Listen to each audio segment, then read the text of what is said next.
Hello everyone, this is Kunal Sharma and आज हम लोग क्लास 12th हिस्ट्री का चैप्टर नंबर 2 जो आपका है राजा किसान तथा नगर आरंभिक राज्य तथा अर्थव्यवस्थाएं, जिसमें हम लोग 600 ईसा पूर्व से 600 ईस्वी तक की जानकारी प्राप्त करते हैं। तो इसी चैप्टर को आज हम लोग आगे करने वाले हैं। ठीक है, मतलब कि आज हम लोग पार्ट 4 का वीडियो लेकर आ चुके हैं। ये हमारा पार्ट 4 का वीडियो होने वाला है। तो इस वीडियो को आप पूरा का पूरा देखिएगा विदाउट स्किप किए हुए, आपको बहुत अच्छी तरीके से समझ में आएगा। और आपकी जानकारी के लिए बता दिया जाए कि हमारे 3 और पार्ट आ चुके हैं इससे पहले। अगर आपको वीडियो नहीं मिल रहा है तो आपको डिस्क्रिप्शन बॉक्स में लिंक मिल जाएगा। ठीक है, प्लेलिस्ट का लिंक होगा, आप उसको क्लिक करेंगे, आपको वो सब वीडियो देखने के लिए मिल जाएगा। आप उस वीडियो को भी जाकर चेकआउट कर सकते हैं। तो आज हम लोग क्या करेंगे, आज हम लोग देखेंगे नगर एवं व्यापार, जिसमें हम लोग सबसे पहले नगरों के बारे में देखेंगे, नए नगरों के बारे में। उसके बाद हम लोग देखेंगे कि भारतीय उपमहाद्वीप का व्यापार किस तरीके से हुआ करता था। ठीक है, उसमें हम लोग जितने भी हमारे नदी मार्ग और भूमार्ग के बारे में भी अच्छी तरीके से जानकारी प्राप्त करेंगे। ठीक है, उसको भी हम लोग देखेंगे। सबसे पहले हम लोग देखते हैं नगर,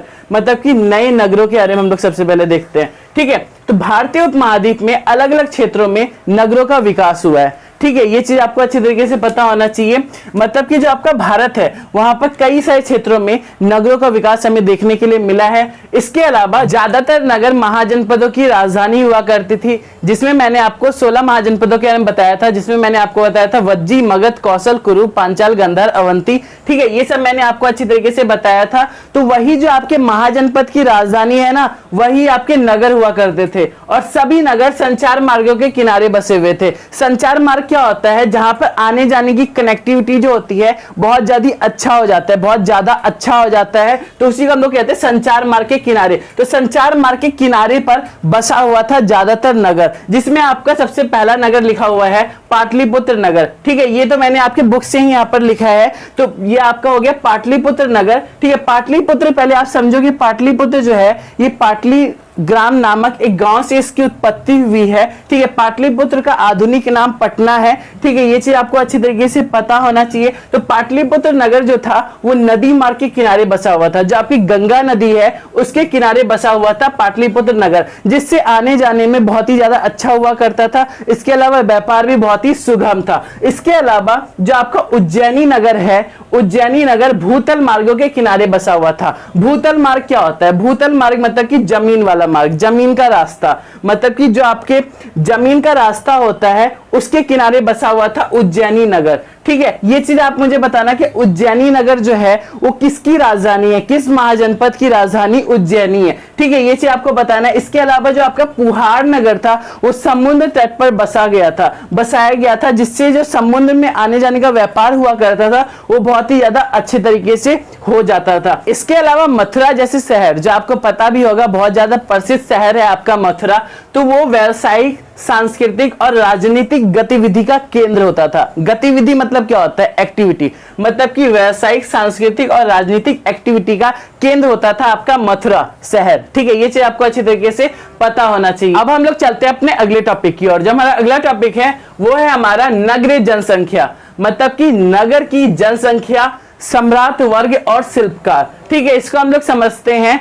तो इसमें क्या होता है, राजा जो होता है आपका वो किलेबंद नगरों में रहता है। जो आपका राजा है वो किलेबंद नगरों में रहता है। तो ये क्यों रहता है किलेबंद नगरों में, इसीलिए रहता है क्योंकि चाहिए होती है इसको सुरक्षा चाहिए होती है, इसलिए ये किलेबंद नगरों में रहता है। ठीक है, तो आपके जो इतिहासकार है, इतिहासकार इन नगरों की खोज करते हैं, मतलब खोज करना चाहते हैं, लेकिन इनको बहुत ज्यादा कठिन होता है यहाँ पर खुदाई करना। रीजन क्या है यहाँ पर, क्योंकि यहाँ पर आज भी लोग बसे हुए हैं। तो ये तो वो कहेंगे नहीं कि यहाँ से जाओ, यहाँ से हमें यहाँ पर खुदाई करनी है। ठीक है, बहुत ही मुश्किल होता है। तब भी इतिहासकारों ने बहुत कोशिश की और इन चित्रों से तब भी कई सारी पुरानी वस्तुएं जो आपके पुरावशेष होते हैं वो देखने के लिए मिले हैं, मतलब कि वो भी उन्होंने खोज कर निकाल लिया। ठीक है, जो आपके पुरातत्वविद है उन्होंने। ठीक है, जैसे कि उन्होंने क्या क्या चीज निकाला था, मिट्टी के कटोरे और थालियां। ठीक है, जिसमें चमकदार कलई चढ़ी हुई थी।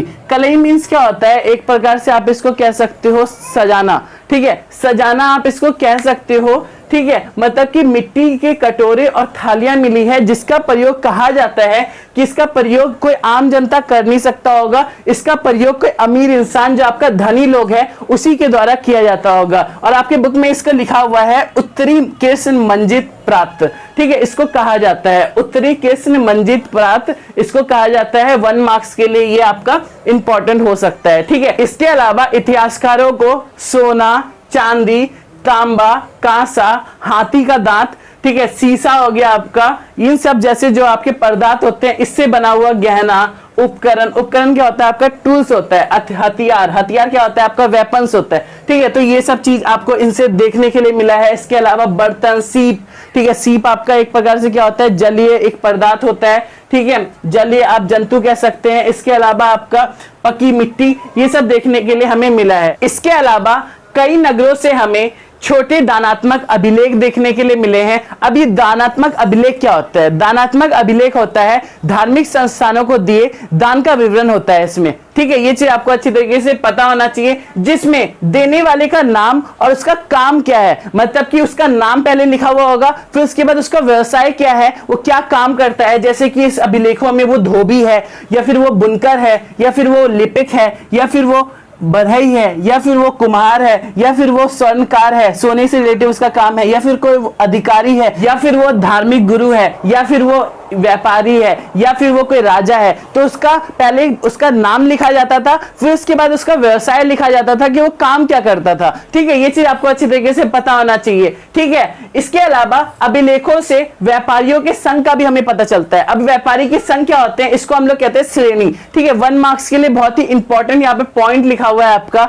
जो आपके बोर्ड में बहुत पूछा जाता है। मेरे बोर्ड में भी ये पूछा गया था, ये वाला क्वेश्चन कि व्यापारियों का संघ किसे कहा जाता है, श्रेणी को कहा जाता है। ये चीज आपको अच्छे तरीके से पता होना चाहिए। अभी जो व्यापारी होते हैं ये क्या करते हैं, कच्चे माल को खरीदते हैं, फिर उसके बाद उसका सामान बनाते हैं और उसके बाद उसे बाजार में जाकर बेच देते हैं। अब इसके लिए आप एक एग्जांपल देखो, जैसे कि आपके पास कोई एलोवेरा का पौधा है। ठीक है, तो एलोवेरा के पौधा एक प्रकार का कच्चा माल है। उसके बाद आप क्या करोगे, उस एलोवेरा के पौधे से जूस बनाओगे, फिर जूस जो बनाओगे वो आपका एक सामान बनकर तैयार हो गया। फिर उसके बाद आप क्या करोगे, उसको बाजार में जाकर बेच दोगे। तो हो गया ना आपके व्यापारी को जैसा, मतलब कि व्यापारी भी यही चीज करते हैं। सेम उसी तरीके से पहले वो एलोवेरा का पौधा लेकर आएंगे, फिर उसके बाद वो क्या करेंगे, उससे सामान बनाएंगे, मतलब कि एलोवेरा का जूस बनाएंगे और उसके बाद उसको जाकर बाजार में जाकर बेच देंगे। ठीक है, उससे उनका प्रॉफिट मिलेगा। तो हो गया एक प्रकार का व्यापारियों का संघ। ठीक है, ये चीज आपको अच्छी तरीके से पता होना चाहिए।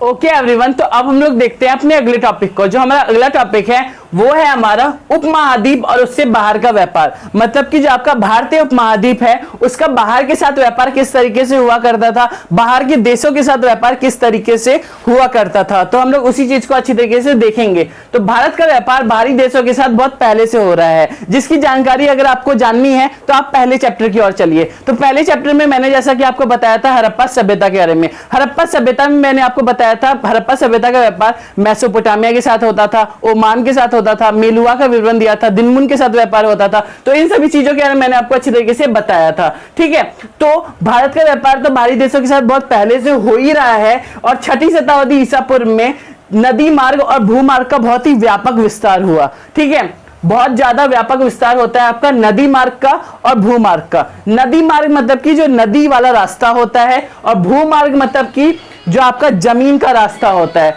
ठीक है, तो इसी का व्यापक विस्तार होता है। नदी मार्ग और भूमार्ग जो है वो कई दिशा में फैले थे। ठीक है, ये चीज आपको अच्छी तरीके से पता होना चाहिए। जो भूमार्ग था, जो आपका जमीन का रास्ता था, वो मध्य एशिया से आगे तक फैला हुआ था।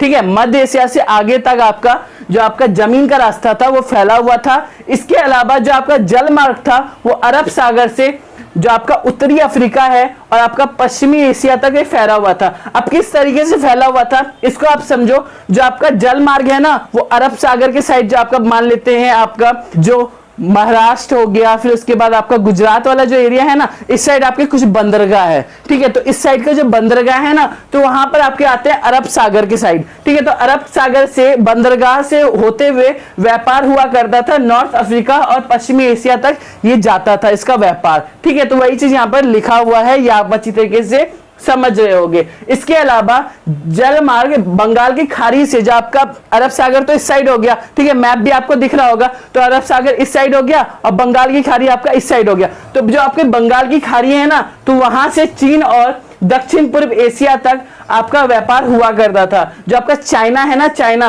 उस साइड व्यापार हुआ करता था। इसके अलावा जो आपका दक्षिण पूर्व एशियाई देश है वहां तक व्यापार हुआ करता था, वहां के देशों तक व्यापार हुआ करता था। ये चीज आपको अच्छी तरीके से पता होना चाहिए। इसके अलावा ये जो व्यापार होता था ना, इस समय राजा बहुत ही ज्यादा बीच में नियंत्रण रखने का प्रयास करते थे। कैसे? राजा के द्वारा इन मार्गों पर नियंत्रण रखने का प्रयास किया जाता था। कैसे? देखो, भूजल मार्गों पर राजा व्यापारियों से धन वसूलते थे। जितने भी आपके भू का मार्ग हो गया या फिर आपका जल का मार्ग हो गया, मतलब कि जमीन का रास्ता हो या फिर आपका पानी का रास्ता हो, दोनों रास्ताओं से क्या करते थे, जो आपके राजा होते थे वो बीच में एक होते नहीं, क्या बोलेंगे कि हम आपको सुरक्षा देते हैं, उसके बदले में आप धन दो, ठीक है, एक प्रकार से उनका एक काम हो गया, ठीक है, वो उनसे वसूलते थे पैसा, ठीक है। ये चीज आपको अच्छी तरीके से पता होना चाहिए। अब हम लोग अपने अगले टॉपिक को देखते हैं। जो हमारा अगला टॉपिक है वो है हमारा भूमार्ग और जल मार्ग का उपयोग। मतलब कि भूमार्ग का और जल मार्ग का उपयोग कौन करता था?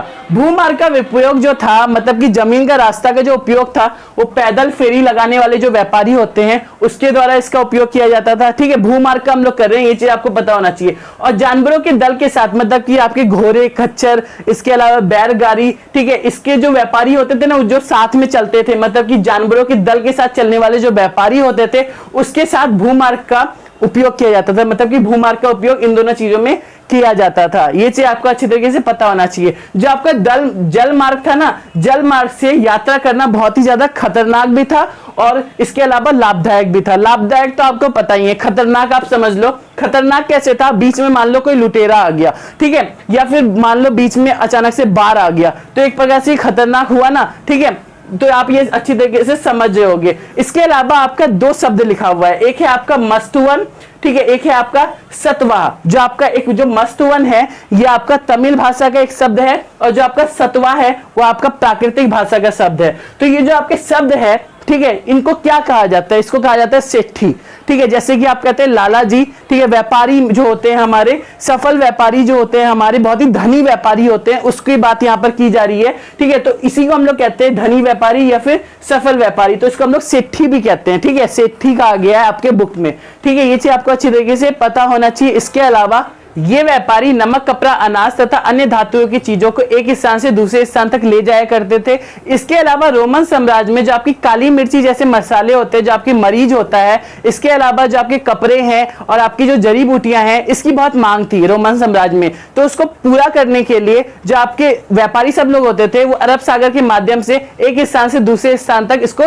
ले जाया करते थे। इसके अलावा बोर्ड के पॉइंट ऑफ व्यू से आपका दो वर्ड बहुत इंपॉर्टेंट है, जो है आपका बॉक्स में दिया हुआ है, ठीक है। तो वो है आपका पेरिपल्स और आपका एरिथ्रियन, जो आपका यूनानी भाषा का शब्द है। पेरिपल्स मतलब क्या होता है? समुद्री यात्रा, ठीक है। और एरिथ्रियन मतलब होता है लाल सागर, ठीक है। ओके एवरीवन, तो अब हम लोग करते हैं अपने अगले टॉपिक को। जो हमारा अगला टॉपिक है वो है हमारा सिक्के और राजा। तो सिक्के और राजा को करने से पहले हम लोग एक इंपॉर्टेंट टॉपिक को समझ जाते हैं। एक इंपॉर्टेंट कॉन्सेप्ट है ये हमारा, वो है हमारा वस्तु विनिमय प्रणाली, मतलब कि बार्टर सिस्टम। क्या होता है ये बार्टर सिस्टम? पहले हम लोग इसको समझते हैं। मतलब कि वस्तु और सेवाओं के बदले वस्तु और सेवाओं का जिसमें लेन देन किया जाता है उसको हम लोग कहते हैं बार्टर सिस्टम। अब ये बार्टर सिस्टम का हम लोग एक एग्जाम्पल लेते हैं। फॉर एग्जाम्पल के मैंने बोला कि आपके पास है चीनी, ठीक है, और मेरे पास है चाय पत्ती, ठीक है, और आपको चाहिए चाय पत्ती और मुझे चाहिए चीनी, ठीक है। तो दोनों का जो बॉन्ड्स फुलफिल हो रहा है, ठीक है, तो इसे हम लोग कहते हैं बार्टर सिस्टम। लेकिन इस बार्टर सिस्टम में कई सारी समस्याएं उभर कर सामने आती है। इसी समस्याओं को पूरा करने के लिए मुद्रा को लाया जाता है, ठीक है। उसके बाद आपके सिक्के, मतलब कि मुद्रा के अंदर ही सिक्के आ जाते हैं, ठीक है। तो अब हम लोग अपने टॉपिक में आ सकते हैं। तो यही लिखा हुआ है, सिक्कों के आने से व्यापार में विनिमय आसान हो गया। मतलब कि जो सिक्के आए उससे क्या हुआ? व्यापार में जो विनिमय हो रहा था वो बहुत ही आसान हो गया। वही वस्तु विनिमय प्रणाली का एग्जाम्पल हम लोग यहाँ पे बता रहे हैं, ठीक है। तो सिक्कों के आने से क्या हुआ? हमारा व्यापार बहुत ज्यादा आसान हो गया। सबसे पहले 6वीं शताब्दी ईसा पूर्व की बात यहाँ पर की जा रही है। सबसे पहले क्या होता है? चांदी और तांबे के आहत सिक्कों को ढाला गया था, ठीक है। चांदी और तांबे के जो आहत सिक्के होते हैं उसको ढाला गया, फिर उसके बाद इसका प्रयोग में लाया गया। ठीक है, और खुदाई से जो आपका भारतीय उपमहाद्वीप है वहां हमें ऐसे कई सारे सिक्के देखने के लिए मिले हैं। ठीक है, ये चीज आपको अच्छी तरीके से पता होना चाहिए। इसके अलावा मुद्रा शास्त्री सिक्कों का अध्ययन करके प्रयोग क्षेत्रों का पता लगा देते हैं कि ये जो सिक्के हैं ये कहां पर प्राप्त हुए हैं, मतलब कि कहां पर इसका प्रयोग किया गया है। यहां पर मैंने मुद्रा शास्त्री वर्ड का यूज किया है। मुद्रा शास्त्री कौन होते हैं? जो सिक्कों का अध्ययन करते हैं। ठीक है, उसको कहा जाता है मुद्रा शास्त्री। ये चीज आपको अच्छी तरीके से पता होना चाहिए। इसके अंतर्गत वो जितनी भी आपकी चित्रें होती है, लिपि होती है और धातुएं, ठीक है, इन सभी चीजों का अच्छी तरीके से विश्लेषण किया जाता है इसमें। ठीक है, ये चीज भी आपको अच्छी तरीके से पता होना चाहिए। अब हम लोग देखते हैं यहां पर जब आहत सिक्कों के प्रतीकों का मौर्य वंश के सिक्कों से मिलाकर पहचान किया गया तो उसके बाद क्या होता है, तो पता चलता है हम लोग को कि सिक्के राजा द्वारा जारी किए गए थे। मतलब कि जो आहत सिक्के थे उसके जब प्रतीकों का, उनके जो सिंबल्स थे उसको मौर्य वंश के जो सिक्के थे उसके सिंबल्स के साथ क्या किया गया, एक प्रकार से कंपैरिजन किया गया। तो ऐसा पता चला कि वो जो सिक्के थे वो राजाओं के द्वारा जारी किए गए थे। इसके अलावा में भी ऐसा कहा गया है कि वो व्यापारियों के द्वारा या धनपति इंसान के द्वारा जो बहुत अमीर होगा या फिर कोई नागरिकों के द्वारा ये सिक्के जारी किए गए होंगे। ठीक है, ये चीज आपको अच्छी तरीके से पता होना चाहिए। इसके अलावा सबसे पहले हिंद यूनानी राजाओं की प्रतिमा और नाम के साथ सिक्के जारी किए गए थे। इंपॉर्टेंट फॉर 1 मार्क्स, ये चीज आपको अच्छी तरीके से पता होना चाहिए। बोर्ड के पॉइंट ऑफ व्यू से ये बहुत ही ज्यादा इंपॉर्टेंट लाइन है यहां पर। ठीक है, इसके अलावा पहली शताब्दी ईसा पूर्व में कुषाण राजाओं ने सबसे पहले सोने के सिक्के जारी किए थे। सबसे पहले सोने का सिक्के किसने जारी किया था? कुषाण शासकों के द्वारा। ठीक है, ये भी चीज आपको अच्छी तरीके से पता होना चाहिए। कब किया था? पहली शताब्दी ईसा पूर्व में। ठीक है, वो जो ऊपर की बात किए थे हम लोग वो छठी शताब्दी ईसा पूर्व की बात की जा रही थी, लेकिन यहां पर बात की जा रही है पहली शताब्दी ईसा पूर्व की। ठीक है, इसके अलावा सोने के सिक्के उस समय बहुत ज्यादा बहुमूल्य वस्तुओं के व्यापार में इसका यूज किया जाता था। इसका जो प्रयोग किया जाता था वो बहुत ही ज्यादा बहुमूल्य वस्तुओं के व्यापार के लिए, बिजनेस के लिए यूज किया जाता था। इसके अलावा जो कुषाण सिक्का है और रोमन सिक्का है उसका जो आकार है और वो वजन है, मतलब कि उसका साइज और उसका वेट हम लोग को एक समान देखने के लिए मिला है, बराबर देखने के लिए मिला है। तो इससे क्या पता चलता है? इससे यह पता चलता है कि दोनों के बीच आपस में व्यापार हुआ करता होगा। ठीक है, इसके अलावा दक्षिण भारत में रोमन सिक्के मिले हैं। ठीक है, जिससे भारत के साथ व्यापार का पता हम लोग को चलता है, मतलब कि हमारे साथ व्यापार हुआ करता होगा। ये भी चीज हम लोगों ने यहां पर, मैंने इसको और अच्छी तरीके से लिख दिया है। ठीक है, पंजाब और हरियाणा के जो योधेय राजा थे, ठीक है, योधेय राजा, ये चीज आपको अच्छी तरीके से पता होना चाहिए। इन्होंने तांबे के सिक्के जारी किए थे। ठीक है, सोने के सिक्के किसने जारी किए थे? कुषाण राजाओं ने किए थे। और जो आपके पंजाब और हरियाणा के योधे राजा थे उन्होंने तांबे के सिक्के जारी किए थे, हजारों की संख्या में सिक्के जारी किए थे। ये चीज आपको अच्छी तरीके से पता होना चाहिए। और जो गुप्त शासक थे, जो गुप्त राजा थे, उसके द्वारा सोने के भव्य सिक्के जारी किए गए। ठीक है, यहाँ पर मैंने एक भव्य मीनिंग लिखा है। भव्य मीन्स क्या होता है? भव्य सिक्के इन्होंने जारी किए थे। तो भव्य मीन्स होता है मतलब कि उच्च गुणवत्ता वाला सोना, जो आपका हाई क्वालिटी सोना होता है ना, बहुत ही हाई क्वालिटी वाला सोना, उसको कहा गया है। गुप्त शासक द्वारा सोने के भव्य सिक्के, मतलब कि हाई क्वालिटी वाले जो सोने होते हैं, सोने के सिक्के, उसको जारी किए गए थे गुप्त शासक के द्वारा। ये चीज आपको अच्छी तरीके से पता होना चाहिए। इसके अलावा बोर्ड के पॉइंट ऑफ व्यू से बहुत ही ज्यादा इंपॉर्टेंट एक क्वेश्चन बन जाता है, उसको हम लोग देखते हैं। आपके बुक में भी इसी तरीके से लिखा हुआ था। ठीक है, बस मैंने यहाँ पर अरेंज करके लिख दिया है। छठी शताब्दी ईसा पूर्व में सोने के सिक्के मिलने कम क्यों हो गए? कारण क्या है इसका? क्या रीजन है इसका? इसको हम लोग समझते हैं। तो इसके लिए इतिहासकारों के प्रति बहुत सारे मत है, बहुत सारे वाद विवाद हुए। ठीक है, तो पहले इतिहासकारों को ऐसा कहना है कि रोमन साम्राज्य के पतन के बाद दूर से व्यापार में कमी आ गई। ठीक है, रोमन साम्राज्य का पतन हो गया तो उससे दूर का जो व्यापार होता है उसमें कमी आ गई। अब व्यापार में कमी होगी तो उससे क्या होगा? सिक्कों में भी कमी आ जाएगी। ये चीज आपको अच्छी तरीके से पता होना चाहिए। इस काल में दूसरे मत के इतिहासकार है वो क्या कहते हैं? इस काल में मतलब कि छठी शताब्दी ईसा पूर्व के काल में नए नगरों का, इसके अलावा व्यापार के नए तंत्रों का, मतलब कि तंत्र मीन्स क्या होता है?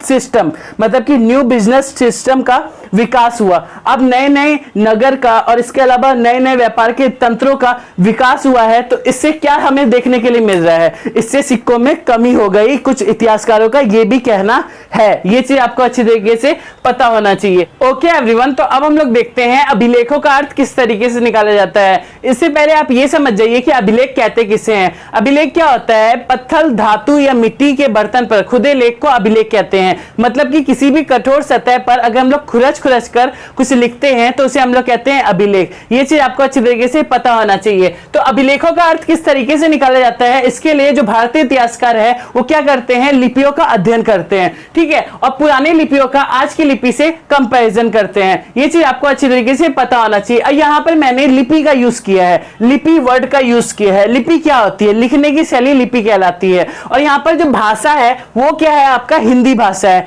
हिंदी भाषा का जो लिपि है वो है आपका देवनागरी लिपि। मतलब कि यहां पर देवनागरी लिपि का यूज किया गया है और जो आपकी भाषा है यहां पर वो है हिंदी। मतलब कि जैसा कि मैंने आपको बताया लिखने की शैली आपकी लिपि होती है। जैसे कि आपकी जो इंग्लिश की लिपि है वो है आपकी रोमन, ठीक है, पंजाबी की लिपि है गुरुमुखी। उसी तरीके से जो हिंदी की लिपि होती है वो होती है आपकी देवनागरी लिपि। आप अच्छी तरीके से समझ गए होंगे। अब हम लोग देखते हैं ब्राह्मी लिपि का अध्ययन। मतलब कि ब्राह्मी लिपि को किस तरीके से खोजा जाता है इसको हम लोग समझते हैं। एक चीज आपको अच्छी तरीके से पता होना चाहिए, भारत की जितनी भी लिपियां हैं वो ब्राह्मी लिपि से ही बनी है। इसके अलावा अशोक के ज्यादातर अभिलेख ब्राह्मी लिपि में ही थे। ये भी चीज आपको अच्छी तरीके से पता होना चाहिए। 18वीं सदी में क्या होते हैं, जो यूरोप के विद्वान होते हैं वो भारतीय पंडितों की मदद से भारत की बंगाली और देवनागरी जो पांडुलिपियां होती है उसका करते हैं अध्ययन, ठीक है। ये चीज आपको अच्छी तरीके से पता होना चाहिए किस दोनों पांडुलिपियों का करते हैं, बंगाली और देवनागरी पांडुलिपियों का। और इन अक्षरों का प्राचीन अक्षरों से कंपैरिजन करते हैं। मतलब कि जो उस समय के अक्षर है उनका और बहुत ही पुराने अक्षरों से कंपैरिजन करते हैं। ये भी चीज आपको पता होना चाहिए। फिर विद्वानों द्वारा ये अनुमान किया जाता है कि ये जो अक्षर है ये संस्कृत भाषा में है, लेकिन होता क्या है, जो आपके ये जो अक्षर होते हैं प्राकृतिक भाषा में लिखे गए होते हैं। फिर कई दशकों के बाद बहुत मेहनत करने के बाद जो आपकी जेम्स प्रिसेप होते हैं ईस्ट इंडिया कंपनी के अधिकारी, उनके द्वारा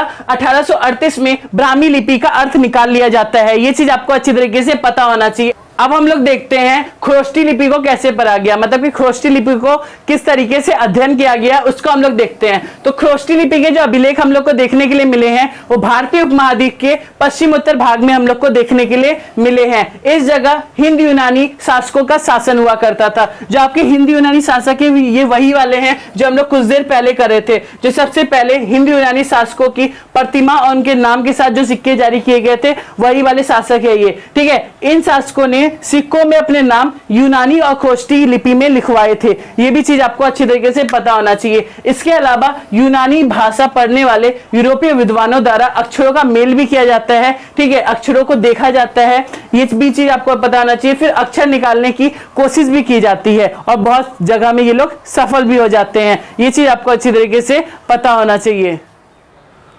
ओके एवरीवन, तो अब हम लोग चलते हैं अपने अगले टॉपिक की ओर। जो हमारा अगला टॉपिक है वो है हमारा अभिलेखों से प्राप्त ऐतिहासिक साक्ष्य। मतलब कि अभिलेखों से हमें कौन कौन से साक्ष्य देखने के लिए मिलते हैं। इसको हम लोग क्वेश्चन के जैसा भी करेंगे। इससे पहले आप ये समझो, जो आपका अशोक था उसके जितने भी अभिलेख हम लोग को देखने के लिए मिले हैं उसमें एक भी अभिलेख में उसका नाम देखने के लिए नहीं मिला है। जैसे कि उसका नाम सम्राट अशोक था तो सम्राट अशोक वगैरह कुछ भी देखने के लिए हमें नहीं मिला है, बस उसके उपाधियों को देखने के लिए मिला है। जैसा कि आप देख भी रहे हैं इसमें जो शुरू में लिखा हुआ है वो आपका बस लिखा हुआ है देवानप्रिय और प्रियदर्शी, ठीक है। इसमें आप इसका पहले अर्थ समझो। अब आप देखो इसको कि इसमें लिखा हुआ है देवानप्रिय मींस होता है देवताओं का प्रिय और प्रियदर्शी मींस होता है देखने में सुंदर। मतलब कि देवताओं का प्रिय था आपका अशोक, इसके अलावा उसकी जो देखने में जो वो था वो बहुत ही ज्यादा सुंदर भी था, ठीक है, इसीलिए यहाँ पर प्रियदर्शी लिखा हुआ है।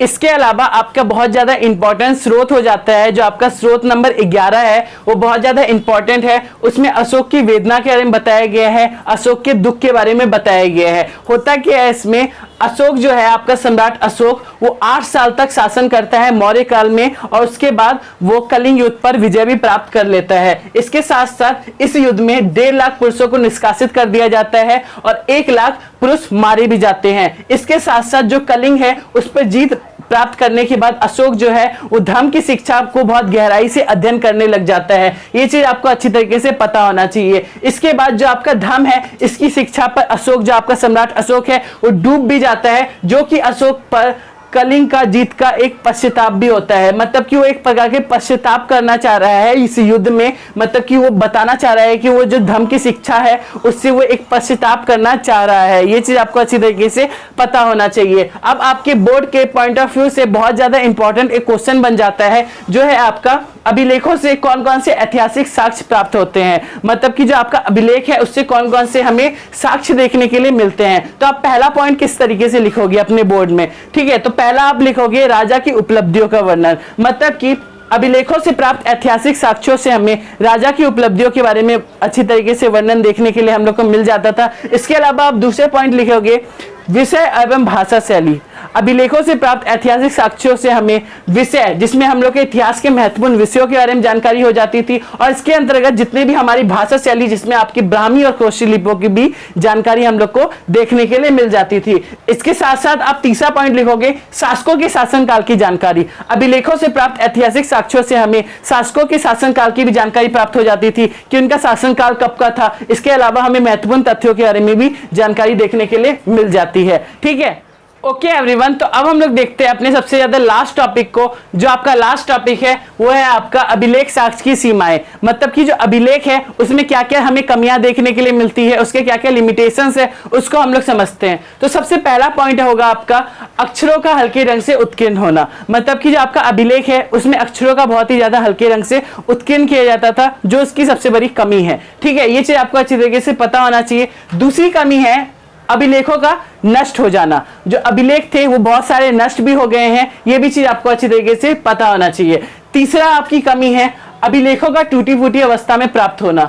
अभिलेख साक्ष्य की सीमा एक ये भी है कि अभिलेखों का टूटी फूटी अवस्था तथा जर्जर जैसे हमें प्राप्त हुए हैं, जिससे ये बहुत ही बड़े सीमा में आती है, मतलब कि ये बहुत बड़ी कमी है, ठीक है। ये चीज आपको पता होना चाहिए। कुछ अभिलेख सुरक्षित ही नहीं बचे हैं, ठीक है, ये भी चीज आपको अच्छी तरीके से पता होना चाहिए। इसके अलावा अभिलेखों से शब्दों के वास्तविक अर्थ के बारे में पूरी जानकारी नहीं होती थी। अभिलेख में जो लिखे रहते थे उसकी वास्तविक अर्थ क्या है, उसका वास्तविक मतलब क्या है, उसके बारे में हमें जानकारी देखने के लिए नहीं मिलती थी, क्योंकि कुछ शब्द कुछ विशेष स्थान या समय से संबंधित होते थे, इसलिए, ठीक है। इसके अलावा अभिलेखों से साधारण जीवन का वर्णन ना होना, यह चीज भी एक इसकी सीमा है। कैसे? जो अभिलेख है उसमें हम लोग को आम जनता के बारे में कुछ पता ही नहीं चलता था, उसके दुख सुख के बारे में या फिर उनकी दिनचर्या लाइफ स्टाइल के बारे में हम लोग को कुछ भी देखने के लिए नहीं मिलता था। ये चीज आपको अच्छी तरीके से पता होना चाहिए, ठीक है। केवल उन्हें बनवाने वाले विचारों की अभिव्यक्ति, अभिलेखों में हमें सिर्फ उनके विचारों की अभिव्यक्ति होती थी जो उनको बनवाते थे, ठीक है। मतलब कि जैसे कि मैंने बनवाया अभिलेख को तो मेरे विचार होंगे, अगर आपने बनवाया तो आपके विचार होंगे, ठीक है। मतलब कि किसी राजा ने अगर बनवाया हो तो राजा के विचार होंगे, ठीक है। इसके अलावा अभिलेखों का मूल अवस्था में प्राप्त ना होना, जो अभिलेख हम लोग को मिले हैं वो मूल अवस्था में प्राप्त नहीं हुए हैं, जो इसकी सबसे बड़ी कमी है। ये चीज आपको अच्छी तरीके से पता होना चाहिए। इसके साथ साथ ये चैप्टर हमारा कंप्लीट हो जाता है, ठीक है। अगर आपको ये वीडियो इन्फॉर्मेटिव और अच्छा लगे तो आप कमेंट बॉक्स में अपनी राय जरूर बताएं कि ये वीडियो आपको किस तरीके का लगा। नोट्स आपको डिस्क्रिप्शन बॉक्स में मिल जाएगा, और अपनी तरफ से एक लाइक जरूर कीजिए जिससे हमें मोटिवेशन मिले और हम लोग और वीडियोस आपके लिए बना सके। Till then keep learning, keep exploring.